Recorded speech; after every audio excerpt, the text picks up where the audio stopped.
Hey guys, this is Wolfie, and today we're going to check up on CMC's injury. We got news about that. I have yet to give my reaction about the Patriots game. I only got to see parts of it and some of the highlights and did some research watching Larry Krueger, 49ers Chat Sports, Matt Miyoko, got some updates about the game as well. I was attending a house party and missed some things. I did see some of it though. But we're going to talk about that game, the all-stars of that game, and really what does us winning that game actually mean. So to everyone who's new, please hit that sub button if you're new. I appreciate that from the bottom of my heart. Like if you like the live as well. I appreciate that too. So let's go ahead and jump right into the news. Christian McCaffrey has Achilles tendonitis on both his legs. So whatever that can happen, somehow his one Achilles tendonitis turned into two. So that's a bit of a game changer. However, apparently he's had it before on another leg, and it's not like something new apparently. So, but he has it. He has bilateral Achilles tendonitis, which is really bad, especially have both of them. That's crazy. But we're going to jump into that in a second. Samuel, what up, brother? What up? Welcome to the stream. Papa J, what up, brother? OG, Samuel J. Downs MVP, dude. Offensive of the year. He's outstanding right now. I don't know about defensive player of the year. The enthusiasm's fantastic. Yeah. But I wouldn't say all that, but for sure. That's awesome, man. Yeah, I believe in Jaden Daniels. I've always liked Jaden Daniels. I knew that the Commanders were going to be better than people give him credit for. I believe in Adam Peters, the GM. I knew he would make great moves. He saw what the 49ers did for so many years. So, yeah.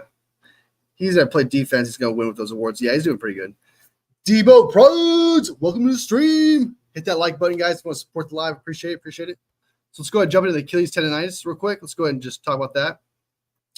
According to Matt Miyoko, he has bilateral Achilles tendonitis, which means Achilles tendonitis in both his legs, which is really brutal. That means either one of them can pop, and probably both of them are pretty weak right now. So he's, oh my God, that's kind of, hold on.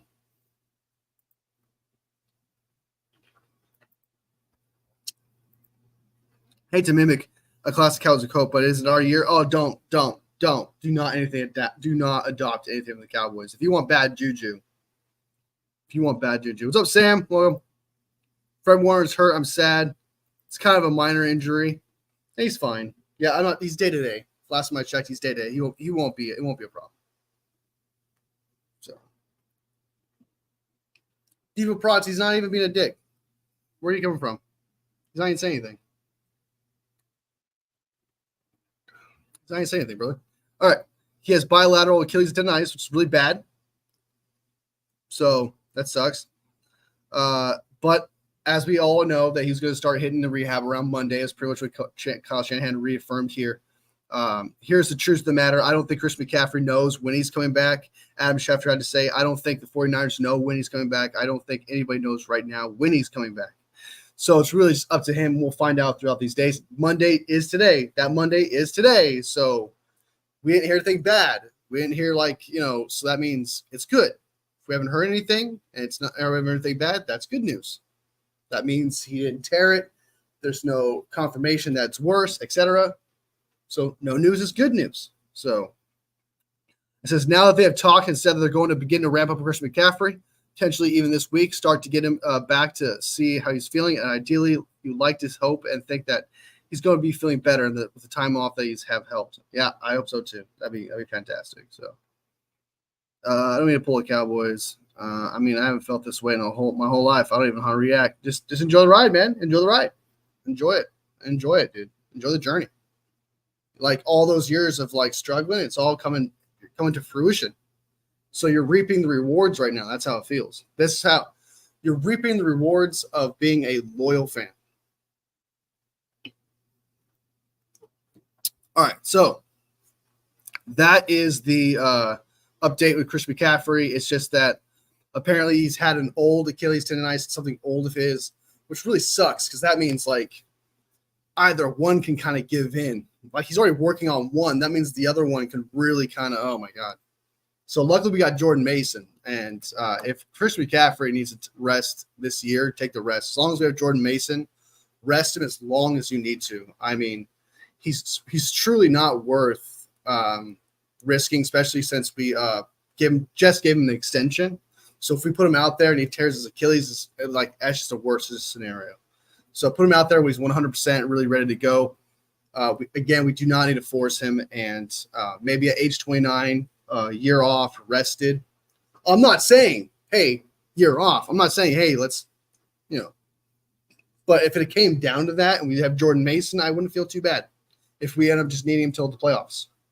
I'm not against that because Jordan Mason is just that good. Jordan Mason's a top 10 running back in this league for sure. So that is what I have to say about Christian McCaffrey's injury, and hopefully he's okay. All right. So Kyle Shanahan also spoke, and this is what he had to say as well. Let me go and bring that up. Boop. All right. So here is the exchange of today's press conference between a reporter and Kyle Shanahan. There was a report today that Christian McCaffrey had Achilles tendonitis on both legs. Is that correct? Is that a new development? No. During that time, he's had it both. I think he started in one, you overcompensate, it went to the other, but mainly one of them has just been bothering him, but he's had it in both. So he has it in both legs. So it's like that was such an attempt to try to say he doesn't have it in both legs, but I'm sorry, I'm not eating that. That's terrible word salad, my man, and I'm not eating that. So there is that. And so we can go ahead and jump off from Chris McCaffrey stuff from there. So we can cut that off. Boom. Okay. Then, all right, so let's go ahead and talk about the San Francisco 49ers beating the Patriots and what that actually means. Let's be real, guys. The Jets beat the Patriots, and they also just lost the Broncos this week. Okay, they're feeling good about themselves. Even I said it. Everyone was like, "Oh my God, Aaron Rodgers is back." Blah blah blah. I was like, "Dude, it's the Patriots. Like, what are we saying here, people? Like, the expectation is to beat the Patriots." Okay, and everyone was like, "Yeah, Aaron Rodgers is back." Like, everyone, cool your jets. Get it?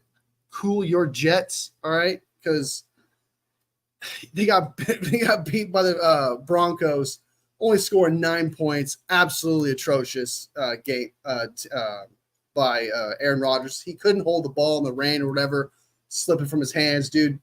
Like, I mean, that is just like the irony of washed. Okay, rain coming down, ball coming in his hand, absolute washed. Okay, he had a washed game. All right, and if he continues to play this way against teams that are not the Patriots, I mean, it's just going to keep looking more washed and more washed, and that's what the allegations are going to be. So, it's the Patriots. The expectation is to beat them. And, we feel good. The momentum is great. That means we're not – all this means is that we're not the worst. Okay, that's all this means, okay? It just means we're not the worst. And that's something to be happy about because it looked pretty bad. It looked pretty grim. But we're not the worst team in the league. Let's go. We got confirmation about that. Now we got to go out there and be a team that's not named the Jets, who are looking pretty bad, like a back-end team, and then the Patriots, who are a back-end team. Now we have to go out there and beat the Cardinals. Then we got to beat the Chiefs. There's things we really have to accomplish later on in the year. This is good news in the fact that we're not the worst team and probably not bottom 5. All right, so that's all I got to say about that. We got who else we got here? Tyler Hilton, the best Chiefs fan I've ever known. I don't really know that many, to be honest. But just know that means that's why you're at the top, though. Why you're at the top. All right. You seen that Fred Warner pick 6? Fantastic, dude. It was amazing. He looks so when he just I don't know if he needed to make it look that dramatic. When he jumps up to the ball, it looks like something in a video game. All right, it really actually looks like a Madden animation. Just and he just comes down with it. The way he comes down with it, it's like a video game animation. So Yeah. Yeah. I mean, Fred Moore is fantastic. He's the best linebacker in the league for sure. Now the defense coordinator needs to know how to use them. Just keep knowing how to use them. And the Patriots was not the test. The test was just, hey, is this defense that bad? And the defense is not that bad. That's all it really was. Don't forget us when you got to play in the playoffs. I will look forward to that. That'll be awesome. Jayden Daniels. I do like Jayden Daniels. If you guys beat us, then I would expect you guys to win the Super Bowl because, again, I like Jayden Daniels. What guess my team Kansas City 4-0. Let's go KFC. Let's go KFC. Let's go KC Chiefs. I'm a Chiefs fan. I don't think you are. When I met him, he was very tall. Fred Warner needed that aura. No doubt. Short. Before he had to go sit on the man. Did you see Malik Mustafa on the Fred Warner touchdown? He picked the biggest guy in the field and knocked him on his ass. I did not see that. But I'm not surprised because Malik Mustafa is that kind of a beast. All right, he can lay people out. So it's up to the people, Samuel. It's up to the people. They got to vote. It's up to the people. So whatever they want to vote, I gotta go with that, man. I'm a team player. So Saints and 49ers. Oh my God, I hope we beat you guys. We need that W, man. We need that W so bad. All right, so jump back to the Patriots conversation. Again, I'm not surprised we beat them. It was a great game in the aspect of like just getting a win and getting a win dominantly. Just felt good regardless how we got it. It's almost like a win's a win, y'all. A win's a win. I don't care. A win's a win. It was that kind of moment. In the sense that we should feel good about ourselves, that, hey, we're not the worst team, and that we could build off this momentum and feel this good. And hopefully Brock Purdy can build off this confidence because he was slinging it. He was absolutely slinging it. There was players like Jordan Mason open for a check down. No, he was not having it. He wanted to make plays. And I think he went out there and did that. I mean, Brock Purdy's outstanding. Also, Brock Purdy's shoes. He was looking slick. He had like the red slocks with the red shoes. He was fantastic, man. He looked majestic. I'm not gonna lie. I thought he needs to stick with that look. That was an awesome look. I like the shoes and stuff. Yeah, going there. So, I will. I can do that. Yeah, I'll probably post it in like on YouTube or something. I would have to set it up though, because right now I just have it for me and Poggy. So I have to set up like all the restrictions and stuff before I do that. So he looked better. I like the red cleats. Yeah, I've never had tilapia before. You never had that fish before? Never had that fish? Fish. So, well, who else? What's another shout out we got there? Juwan Jennings was fantastic. He was Garendo's fumble. Dude, that was bad, man. That was bad. He was like 2 inches away from it being butt fumble part 2. Okay, that was bad. That was a terrible fumble. Okay. So hopefully he can build off that and he stops doing that, whatever move that was. Hey, let me hit my player and lose the ball. That was so bad.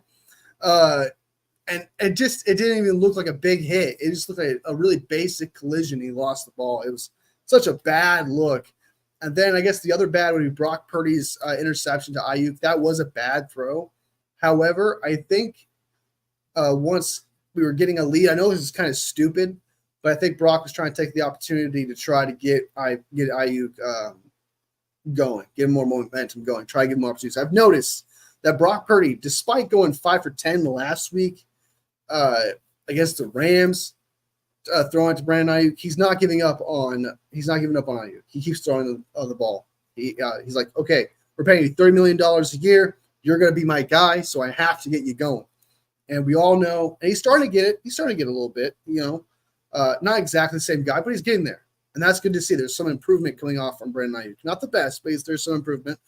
And with this tracking is week 4. So we'll probably see him if he, think about it in a surface level way. If he doubles the work that he's putting in now, he's probably will be the same guy by week 8. And that's really when we need him the most. So week 7 is when we play the Chiefs. So it's important. So All right. If it wasn't for the defensive turnovers, we probably would have scored 17 points. Yes, that's true. That's true. That's true. Or, or, or we can look at it another positive way. If we never got that interception, but we stopped them on 3rd and down, and then we score, and then they punted, right? And then we score the next drive. Maybe that happens. CMC will probably be back after the bye week, in my opinion. When's our bye week? Like week 8 or something like that? There's really no one really knows when he's coming back, man. It's so crazy to think that that's how crazy his situation is. It's insane. All right, so that's how I feel about the Patriots game. Brock Purdy had 15 for 27, 288 yards, a touchdown, that one bad interception. Jordan Mason, outstanding, 24 carries, 128 yards, 1 touchdown. Amazing player. He's definitely a top 10 running back. He's going to demand a huge contract. I think someone's going to want to trade for him or sign him. I believe he's a free agent next year.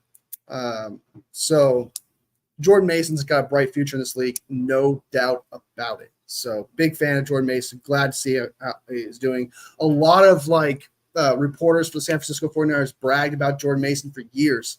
And he's always been like the back of the depth chart. And they're like, hey, this guy's actually good.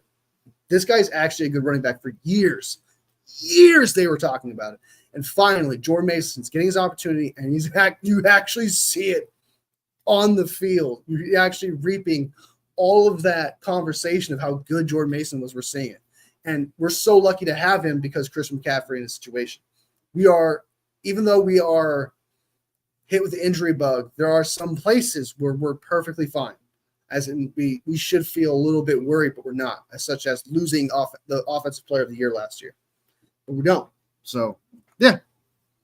All right. Got any comments? Bro, padded helmet is so ugly. I don't care.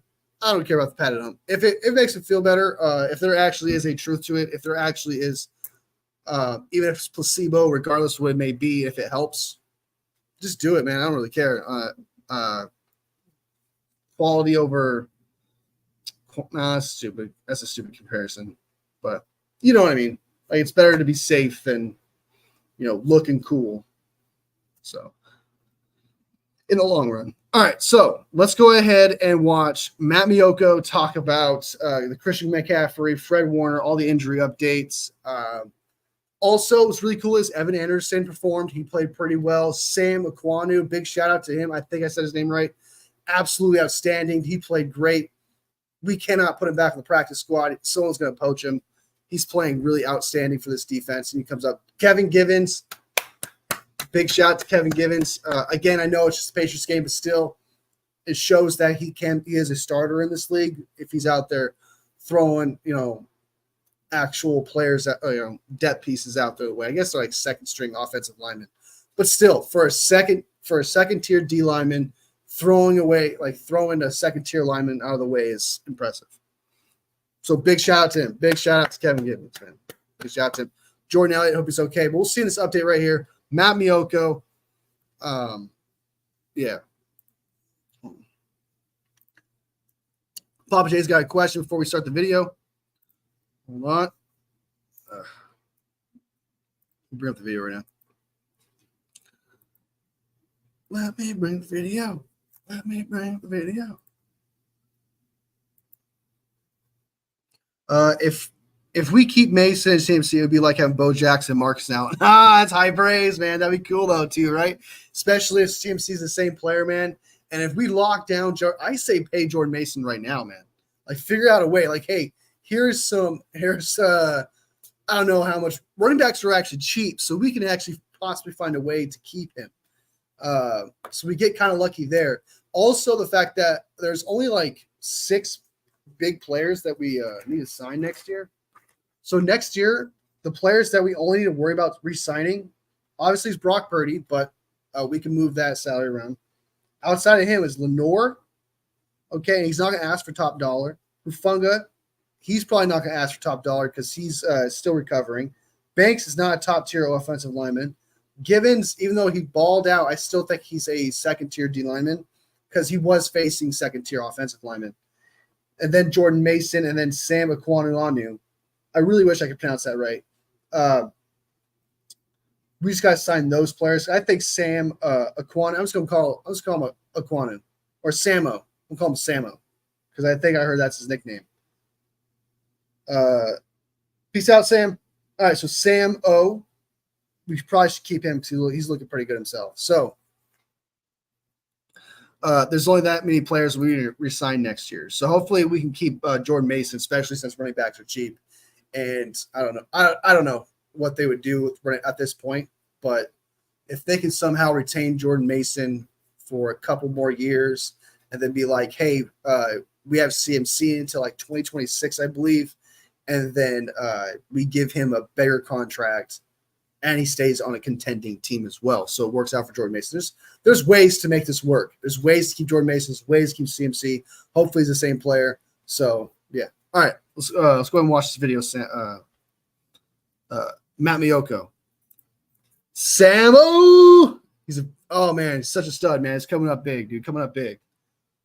I believe he's an undrafted free agent, too, for in 2022. And then he got hurt in 2023, I believe. And then we decided to pick him up. I think that's the story. Jordan Mason and CMC, I wouldn't compare to all-time greats, Bojack and Allen, more Gibbs and Monty. No, because no. I would say I would take CMC and Mason way more than Gibbs and Monty. 110%. Mark Ingram, Alvin Kamara. That's a pretty good one. That's a good one. Like prime Alvin Kamara and Mark Ingram. I like that one better. I like that comparison better. All right, so let's go and watch this from Matt Miyoko. Seriously, let's watch this. We got to watch this. Let's do it.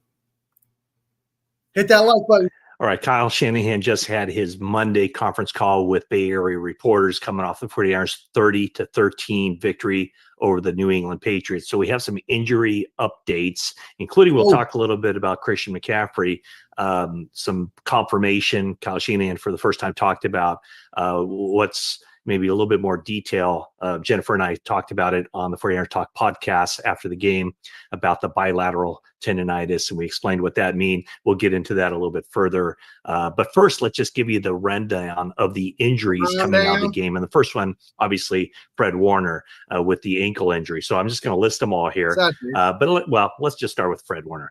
Ankle injury. He didn't play at all in the second half. He's sore, but Kyle Shanahan lists him as day-to-day, and that's the report from the medical staff. So assuming he went through the imaging, the MRI, and the good news, of course, is that it's not a high ankle sprain or anything like that, but he is hurting a little bit. And what Kyle Shanahan said was day-to-day gives them a chance to heal up this week. Gives Fred Warner a chance to heal up this week, as well as all the other players I'm going to mention right.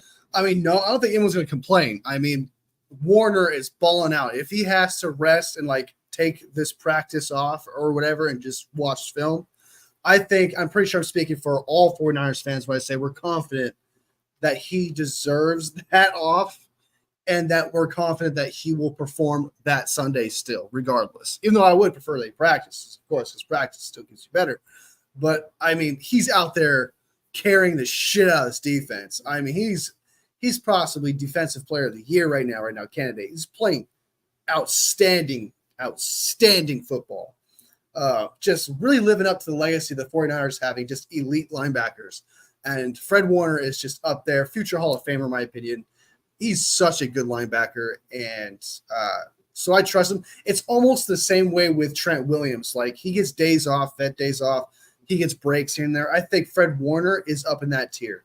I think he deserves that respect where it's like, hey, let him, like, don't freak out. Trust that he'll be back. He's going to get his legs right and trust that he'll perform on Sunday. Fred's that guy. I'm not concerned. Let's go, Papa. For real. See, I think we'll potentially hurt Rice. No, stop that. Since yesterday, Wolfie, Wildfire. Be one of my nicknames, I guess. Right now. So after the oath keep. God, I hate fucking ads, dude. I hate ads. You're never getting my money, YouTube. You're never getting my money, YouTube. Never getting my money. Never getting my money. Today, Fred Warner with the ankle, Jacob Cowing with his shoulder, Jordan Elliott, the defensive tackle. You don't think Fred Warner right now is a Hall of Fame candidate? As of right now. Tripping, dude. Tripping. All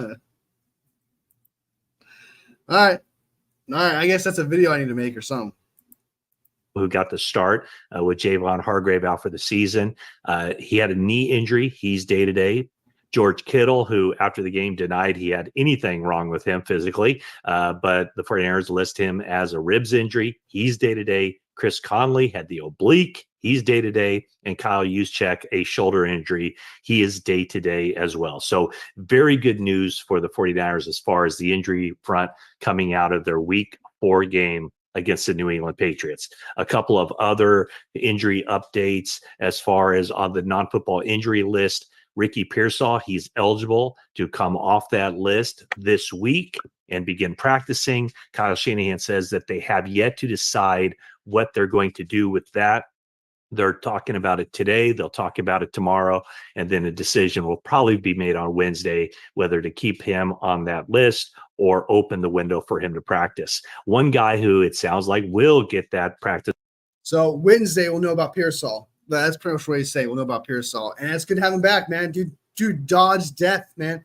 Absolutely outstanding. I think if we bring him out there, he's out there balling. And I think if he's catching balls, it's going to add to the fire of the team. And that's something that we really, really do need. So hopefully he's the same player. Hopefully he's not really damaged. Hopefully, I truly hope he doesn't have PTSD and this doesn't scar him. I hope that, it actually makes his life better. And it's like, hey, man, I survived death and stuff. And so, I hope that. But also, if he was to ball out whatever game he comes back, that would say a lot. And I think that'd be a huge story. I mean, that'd be crazy. Dodging death, going out of the field, being just an all-pro, that'd be fucking crazy. That'd be awesome. So good to have Pearsall back, man. I'm glad he's alive, dude. That's crazy. I'm thankful he's alive. That's crazy. That's crazy. Well, all right, so let's go and finish this window open is Kalia Davis. He had the knee condition in the first preseason game, had a really good preseason game against the Tennessee Titans, and he went on IR at the beginning of the season. So now that he's missed his 4 games, he's eligible to come off, and it certainly sounds like that is the case. So that's the injury update for the 49ers. I'm just trying to think one more thing about Ricky Pearsall. I think you just said Clea Davis. Clea Davis is coming back. That's awesome. I thought he wasn't going to come back till week 8. He missed practice time, a lot of practice time with the shoulder injury, the subluxation of his left shoulder. Then, of course, as everybody knows, he got shot during an armed robbery attempt on August 31st. It was a through and through wound. He seems to be doing really well. When asked if he would require more of a ramp up to get ready to play, Shanahan said that he didn't know that for certain. He said that we'd see him on the field and that's when he would make his judgment by seeing how Ricky Pearsall looks when he gets on the practice field. So he says he always gets excited when guys are coming off IR because when that window opens for them to practice, that's the first time that they have the opportunity to see them do football stuff. Okay, now to Christian McCaffrey. He recently went to Germany, of course, for treatment on his Achilles tendonitis. That's what the team has described it, Achilles tendonitis. And as I mentioned with Jennifer Lee Chan after the podcast on Sunday after the game on the 49ers Talk podcast, available everywhere or anywhere you get your podcast, I refer to it as bilateral tendonitis, which means tendonitis on both legs. And Shanahan said that is the case, that during this time he's had it in both legs. He said it started with one and then you overcompensate and then the other becomes affected. He said it's mainly been in one, but both have bothered him. So it really remains to be seen where the 49ers go with this. They were talking about kind of ramping up his rehab, his physical therapy this week to see where he is. He would be eligible to come off injured reserve after Sunday's game against the Arizona Cardinals. Of course, after that, is the quick turnaround game against Seattle. So we'll see where that goes. I think it's very much an indefinite situation where he is out. And I don't think that they've put any kind of time frame on when Christian McCaffrey will be able to get back on the field for the 49ers. So that is very much a wait and see thing. But in the meantime, Jordan Mason has. Yeah, so it's just unpredictable. It's just kind of back to what I said at the beginning of the show, which is the fact that it's just nobody knows, and they're just now doing it. And like I said before, if we're not hearing anything bad now and they just started ramping up today, that's good news. Okay, if we haven't heard anything at all, that's great news. It means nothing bad has happened, no torn Achilles, no like, oh, it's gotten worse or whatever. That's a great sign. Hopefully we continue to hear nothing, and at some point we do hear something great. That's hope. And some think early November, some say still 2 months, whatever. But that's all speculation, and hopefully we get some answers soon. But again, no news is great news. All right. It's great news. All right. Let's go. Has done a bang-up job with the 49ers as their lead running back, second in the league in rushing, really just outstanding. And Shanahan talked on Monday about what makes Jordan Mason such a good fit for the 49ers offense. And the way he described it was just how hard he runs, that he almost always picks up more yards than what the play is blocked for. So that's something that they always look at, of like, where's the blocking? How much should he get on it? And then how much does he actually get on it as far? I'm not trying to flex here, but that's what I've always said. Like, you look at a play and you think to yourself, okay, this play was only meant for 5 yards. And then you're like, okay, how good is this receiver? How good is this playmaker to get more yards out of that? So, like, how good can a player beat my expectations on a very specific play? Like, what's the wow factor there? And Jordan Mason has that. Like, you expect him to go down at a certain point. You expect there's no real holes, or like a hole will completely collapse. You think to yourself, okay, that's just 2-3 yards. No, it's going to be 6 yards. Jordan Mason has that talent. He has that skill. And he also does a very good job of falling forward.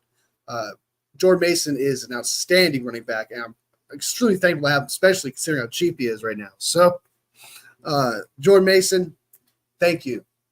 Thank you. As the yards gained. So I think Mason kind of apologized to Shanahan after the game about he felt like he missed some holes to run through in the game on Sunday while he rushed for 123 yards and a touchdown. But Shanahan said he almost asking how much should he get on it, and then how much does he actually do. Shanahan after the game about he felt like he missed some holes to run through in the game on Sunday while he rushed for 123 yards and a touchdown. But Shanahan said he almost always goes to the right hole and he hits it right, and he runs violently and doesn't slow down. 49ers got some major contributions from some young guys in Sunday's game. Malik Mustafa started in place of Talanoa Hufanga, and other than a play at the beginning and a play at the end, Mustafa had basically a perfect game. He missed a tackle on a first third down of the game, allowing the Patriots to get a first down.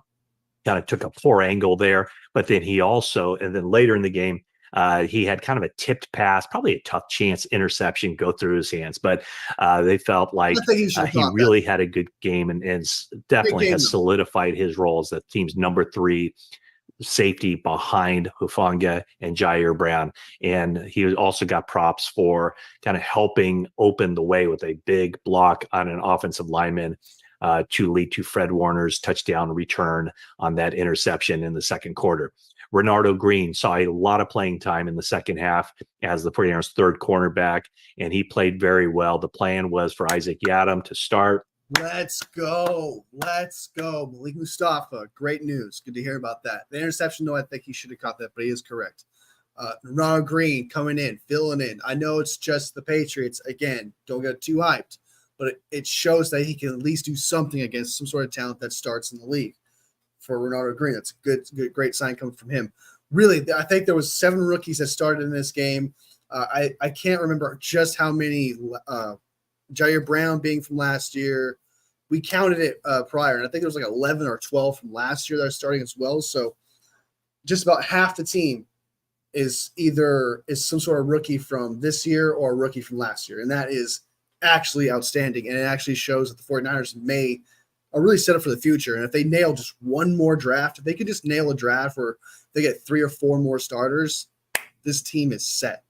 This team's set. And if you ask me, offensive line, round 1, offensive line, round 2, offensive line, round 3, offensive line, trade 2 first rounders for offensive line. Do what you got to do, offensive line.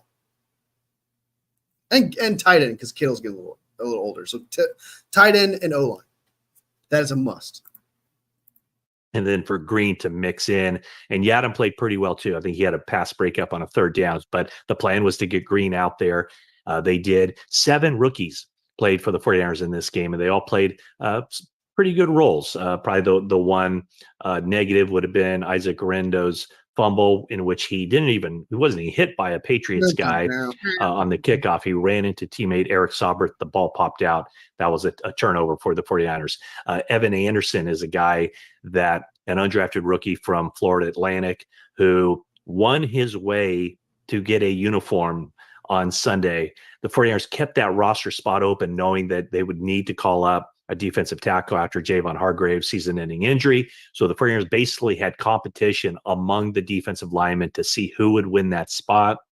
The answer, Evan Anderson. And Evan Anderson, the guy we gave extra money to be an undrafted free agent. We gave him extra cash to persuade him to stay with us. And great choice, man. He beat out T.Y. McGill. There we go. I want to say Tyreek McGill for some reason. T.Y. McGill, and there was another guy too as well. But outstanding rookie coming in, being a starter, great sign. That's such a great sign, such a great sign. And another shout out, I'm sure he's going to say it, is Sam O. Sam O. Like studs, dude, just studs. All right, the 49ers got some pretty good foundation pieces. And what Shanahan said is that he competed very well in practice last week, and he earned the spot to get up an elevation from the practice squad, and then he rose to the occasion with a very good game, swiping the ball loose from Jacoby Brissett on one play, getting a sack and a fumble. The Patriots maintained possession on that. Also, another guy up from the practice squad, but was given a spot, or earned a spot, I should say, on the 53-man roster, Sam Okawanu. And this is a guy that's kind of new to football, and man, he has really come on. And Shanahan said that he's kind of been a terror. He's kind of been a pain on the practice field because he blows up a lot of plays for the 49ers first team offense. So he said it's good to see him do something like that against an opponent. So Sam Okawanu, a defensive end, really just learning the game of football and playing very well. So that's the roundup from the 49ers game coming out of week 4, the victory over the Patriots. And I'm taping this right before Monday Night Football, where the Seahawks play the Detroit Lions. Of course, all the other teams in the NFC West lost. The 2 other teams, I should say, Arizona and the Rams. So the 49ers pick up a game on them. And then Seattle, as Papa J says, Okuwanu. All right, Okuwanu. All right, sweet. There we go. Sam Okuwanu. Appreciate it, Papa J. Let's go. Okuwanu. Sam Okuwanu. All right. Respect. Put some respect on his name. He's balling out. Put some respect on his name. I like that. All right. Let's go ahead and look at some games that I predicted, and let's see how bad Poggy did, because Poggy did some predictions on Sunday. We're not going to have him back on the show again until next Sunday, an hour before games. Just so you know, the Wolfie and Poggy show every Sunday, 9 a.m. Pacific time, which I think is 11 o'clock Central time. That's noon Eastern time. So let's go ahead and jump into those predictions real quick, and then we'll get out of here. All right. So Saints lost the Falcons. I had the Saints. He had the Saints as well. So we're tied. We're tied right now. We're tied. Okay. All right. Next up, Bengals and Panthers. He had the Bengals. I had the Panthers. He won there. So he's got a W. There. All right. Next up, we got Los Angeles Rams at the Bears. And he picked the Bears. I had the Rams. So I lost there. This so far. This is not looking good right now. This is not looking good right now. Papa J has a comment. Just you guys all hype about win Pats. It's just so that we know that we're not the worst team in the league. Just how bad is it? And it's not that bad. It's there. There's a foundation there. I gotta wake up extra early for church so I don't miss the Wolfie and Poggy show. Let's go. Let's go. They're bottom tier. They're bottom tier. Definitely bottom 5 team for sure. For sure. All right. So we got the Bears and then the Packers. He had the Packers. I had the Vikings. Let's go. Jordan Love, system quarterback. I told you. Can't even beat the Vikings. Trash. All right. I had the Texans. He had the Texans. We got that. Steelers. Was it Steelers? They lost, but he also had the Steelers, so we both lost that one. Jets. He had the Jets. I didn't have the Jets, and I got that one, so that's a W for me. All right, cool. Eagles. He had the Eagles. I had the Bucks. That's a W for me. Win streak, baby. Let's go. Let's go. Let's go. All right. Washington Commanders at the Cardinals. He had the Cardinals. I had the Commanders. Earlier in the week, I picked the Cardinals. But I was like, nah, I'm switching up. I believe in Jay Daniels. And I got that W there. You what? Came in the clutch. All right, Chargers. Where's that game at? Chiefs at Chargers. He had the Chargers. I had the Chiefs. Let's go. Let's go. Let's go. I'm crushing it this week. Holy shit. He had the Browns. I had the Raiders. Oh, shit, dude. Oh, my God. And then he had the Lions, and then he had the Titans. And then I had the Bills. So I think I won that week. I think I got that week. Pass the Jets trash. Why is it me excited? Yeah, they're not great. They're bottom. Like, Jets are probably I don't want to say bottom 5, but they're definitely in the top 10. So they're probably in that like 27, 22 area, somewhere in between there. But yeah, so the 49ers are really kind of like, as of right now, in my eyes, and Poggy agrees as well, we're somewhere in that 20 rank, I think, as of right now in declaration, like in evidence, that's where we're at. And we'll know further down the line through where we're at. If we beat the Cardinals, Seahawks, Chiefs, we'll know more. But as of right now, I placed the 49ers just at the like 20-ish. I can't put the 49ers top 10 right now. I can't. But it's good to know that we're not last. Yeah.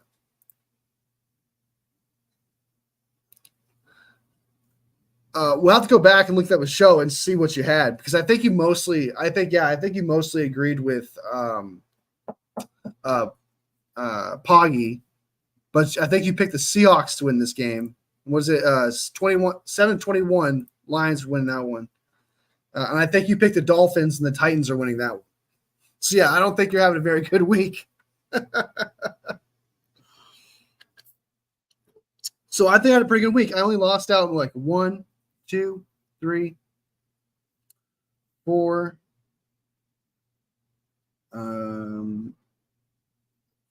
5. I only missed out on, I think, 6 of them. I only missed out on 6 games. If the Lions win, the Titans win, I pretty much I went positive.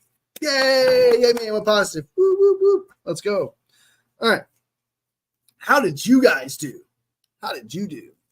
All right. So we got the update that we needed from Matt Miyoko about what's happening with the 49ers. Fred Warner's okay. A lot of things just seems to be like injuries are happening, yes, but it's like they're subtle. They're not too bad. We're getting some good news from Christian McCaffrey. Fred Warner, ankle is not bad. It's just day to day. Trent Williams is coming back. We are seeing a little bit, believe it or not, we are seeing a little bit, more from Brandon Ayuk. We're seeing a lot better from him. So maybe in about 2, 3, or 4 weeks, we'll have Ayuk back. So things may be looking up for us. Again, it was just the Pats, and we only beat the Jets. But it's something to build off of. It's to be like, hey, we're not the worst. We can compete. And again, we have pretty much just about the same offense from last year onto this team almost. Just a better Juwan Jennings, I think. And if I can get back to his form, CMC's back, this offense is going to be crazy. And defensively, hopefully we have a D'Amico Ryan situation, because I believe the year that we got him in his first start, he didn't do very well like the first 5 or 6 weeks.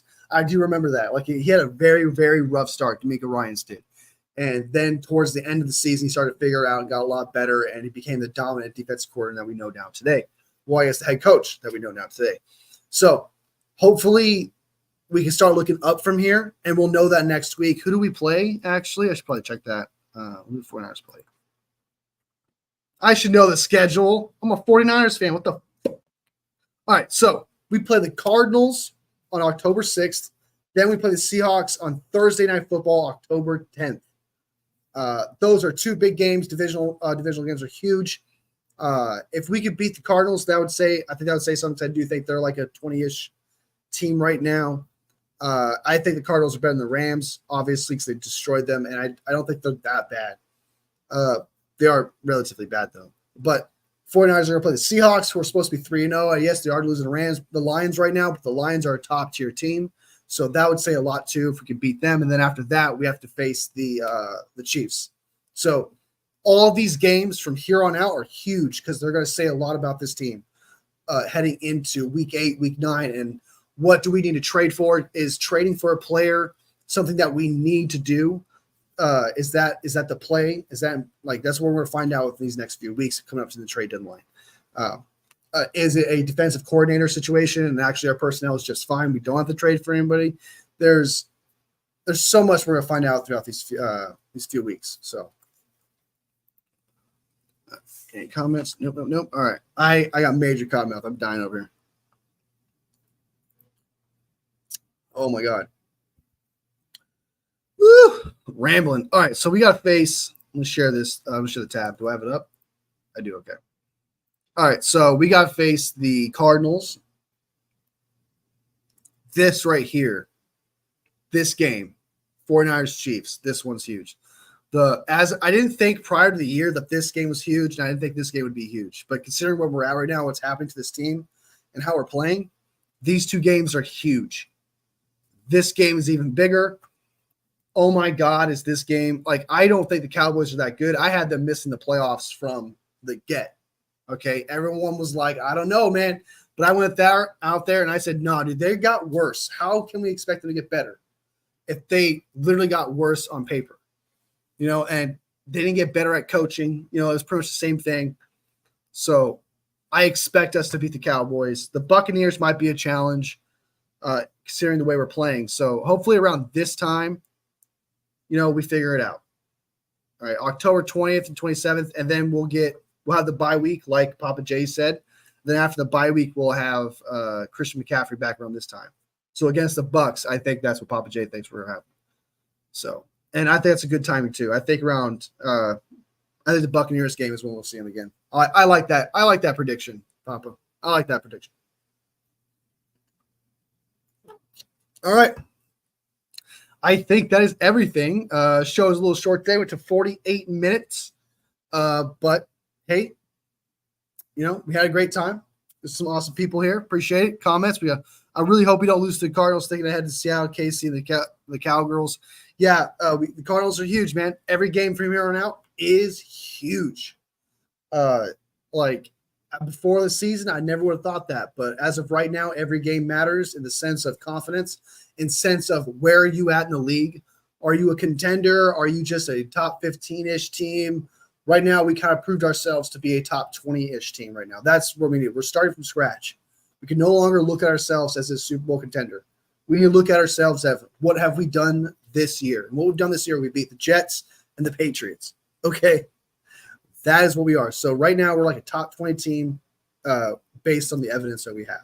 So once we beat the Cardinals, I think that'll go up. If we beat the Seahawks, I think that will go up, definitely puts us in the rankings. But, of course, beating the Chiefs would seriously bring us back into top 10 territory, maybe top 5 back to territory. Just because, again, this team does have a little bit of, cohesion issues, with Brandon Ayuk and Brock Purdy still trying to get their connection back. Trent Williams still trying his feet under him, and he's starting to get a lot better. There's a lot of good things, but again, that was against the Pats. We need to see if they can roll this over and be like, hey, this was actually beating the past the way that we did was actually a building block to what we got to do against the Cardinals, who are just like a tier above the Patriots, right? As someone would look at them. And then after the Cardinals, it's the tier above, which is the Seahawks. And then you would argue after the Seahawks, the tier above is the Chiefs. So there's quite literally a ladder in tiers right now that the 49ers are playing, in my opinion. Because it really truly goes Cardinals, Seahawks, and then like Chiefs when it comes to tiers. So hopefully we'll know what this team is for sure throughout these next few games. They're all better from the Pats from here on out. They're all better than the Jets from here on out, I think. So, all right, guys. All right, Papa J, thank you so much for coming in here, man. You're an OG. I appreciate you, man. You're a baller. I'm going to go live again tomorrow, probably with 49ers Media. I still have to check out his email, but I'll let you guys know if we confirm that time, probably in the morning or tonight. I'll let you know as soon as possible, but I'll probably do a co-stream with 49ers Media. If you don't know who that is, go ahead and check him out. Again, his channel is 49ers Media. Good guy, great dude. And he would be my first ever co-stream. I've never co-streamed with another channel before like that. So, yeah, it should be fun. It's an interesting experience, and yeah, look forward to it. And if you guys want to join us, we'll be part of that conversation. Look out for that in my community tab. I usually post everything about my YouTube in my community tab so you guys don't miss anything. I'm treating that kind of like my Twitter because it's like I don't have Twitter. I just use the community tab. I feel like that's a lot simple. So if you guys want to do the bell notification or whatever for whatever I do, everything I do, I'll post in the community tab. All right. If you got questions or polls or like the next video, my lives will always be in my community tab. All right. Papa J, good to see you, brother. Good to see you, man. Tribe, good to see you. Tyler Helton, best Chiefs around, Chiefs fan I've ever seen. Cool guy. Daniel, Daniel, good to see you. Samuel, of course. OG. Oh, I just saw this guy. My bad, dude. Man like Isaiah 415. Just saw you, man. Good to see you. Appreciate you being part of the stream. Debo Prods, good to see you. There's another guy in here that we Sam. Oh, I just saw Scott. Ooh, what's up, Scott Lucas? Good to see you, man. Fuck, dude. I'm running out of breath. All right, that's everybody. Okay. Thank you. So, to everyone who watches this video later, sub if you haven't already, if you like the content, like if you like the live, of course, I appreciate that. All love, fam, and I will see you next video.